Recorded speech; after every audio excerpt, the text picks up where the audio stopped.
Bright Tuty. Every student matters. Now, let us go to the next one. How can we separate a mixture of salt and ammonium chloride? There. Now, we have been given two solids and both the solids are white in color. So, salt is white in color and ammonium chloride is also white in color. Now, the moment you mix them, you will not be able to distinguish them at all. They both look absolutely alike. Now, how can you separate it? Should we try dissolving it in water? No, because salt and ammonium chloride both dissolves in water. So, how can we separate it?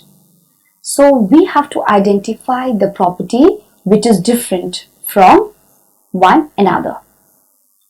One thing that we know, that salt when heated melts into liquid and then gradually gets converted into the gaseous state. Whereas in case of ammonium chloride, what happens? When it is heated, it directly transforms into the gaseous state. So I suppose this property can be used for separating this mixture. Now let us do an activity to understand that how the separation of components of a mixture can happen by sublimation.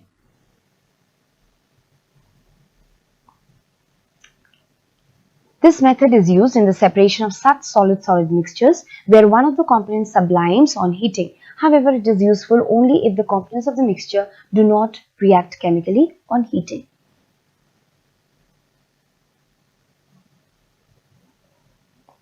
So, what are the materials that we require? The materials required are mixture of common salt and ammonium chloride, china dish,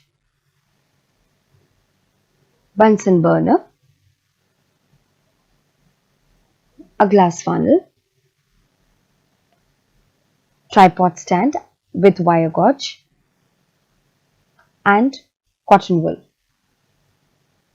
We also require some paper and a glass rod. So the procedure to do the activity: place the mixture of common salt and ammonium chloride in a china dish and heat it over a low Bunsen flame.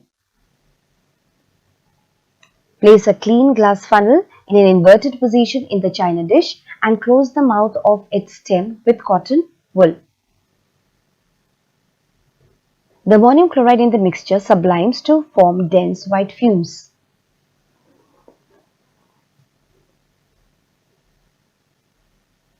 These fumes condense on the cooler sides of the funnel in the form of fine white powder. When the mixture gives off no more white fumes, lift the funnel, scrap the fine white powder from its sides on a piece of paper. This is pure ammonium chloride. The residue left behind in the funnel is sodium chloride. I hope this is clear.